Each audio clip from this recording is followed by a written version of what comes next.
povedal, No. chcete dostať Rusko? Lebo tam je najviac nerastných surovín na svete. To ví každý. To ste sa učili v škole. Ale chcete dostať Rusko? No. Musíte oddeliť Ukrajinu. V 1850 roku to povedal. Toľké roky pracovali. Prvá svetová, druhá svetová. Nepodarilo sa im Rusko. Napoleon ťahal na Rusko. A prečo ho chcú dobiť? Však Rusi nepredávali plyn, ropu za vymyslené horibilné sumy. To, že všetko zdraželo, to není Putinová vec. Európske trhy. Však áno, na burzách zdražujú a tým pádom aj on zarába. Však bol by proti, aby dával niečo takéto. A dneska ti niekto povie, že nemôžeme zobrať z Adrie, ktorá ide cez Chorvátsko, pritom je to ruské, ale prejde to viacerými štátmi, je to drahšie a ešte 5-krát väčšie poplatky. Jak cez Ukrajinu, kde je ropovod alebo plynovod pod zemou. Čo nič neohrozuje životné Ukrajina prostredie. Ukrajina sa asi nenechá, že?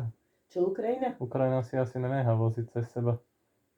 Teraz ruský olej. Ale Ukrajina na tom zarábala. Rozumieš tomu? Tak obe strany na tom zarábali. Slovensko je takéto maličké. Áno. A zarábalo, víš koľko? 600 miliónov eur ročne za to, že to išlo cez nás do západnej Európy. A víš, koľko Ukrajina na tým zarobila? 1 miliardu. Čiže im sa to máli, lenže tu sa nejedná o Ukrajinu. Tu sa jedná o to, že Amerika potrebuje dobiť Rusko. Aby si vedel. Je dobre. No, tam sa o nič inšie nejedná. A že sú Ukrajinci takí blbí, že sa dali na to naviesť.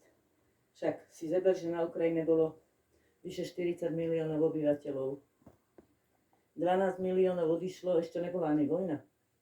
Čo bola tak zlá životná situácia na Ukrajine, že sa nedalo ani žiť. Je tam chudoba. Je tam chudoba. Tam bolo pár zbohatlíkov a chudoba. A dneska, keď aj náhodou by Ukrajina, nech to skončí akokoľvek. Už Ukrajine nič nepatrí. Aby si bol vedomý toho. Lebo všetky tí zbrane, čo im dodávajú, nemyslí si, že to im dodávajú zadarmo.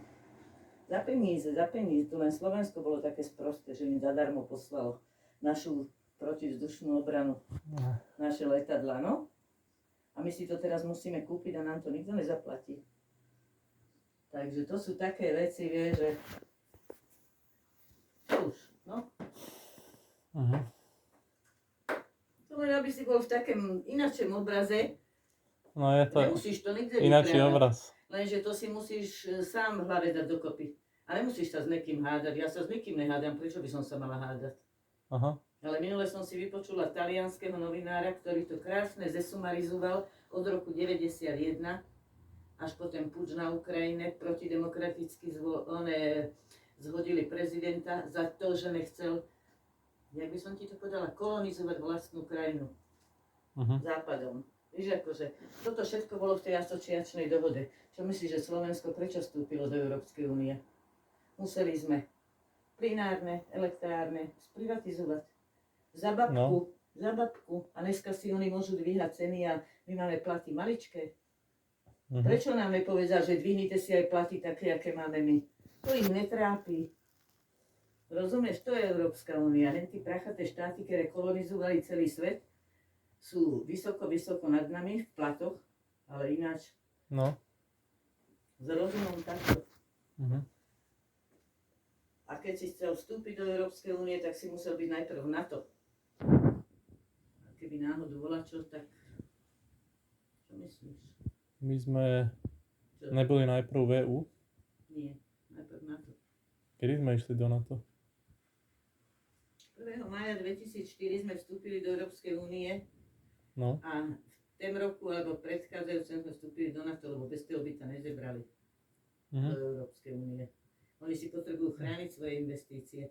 A Fico, keď im povedal, že elektrárne keď sprivatizovali, že to bereme naspäť, že im za to vyplatíme to, čo za to dali oni, dneska to už má 5-násobnú hodnotu. Víš, len z prostých tuto na východe chceli ošáliť. Tak to máš asi tak.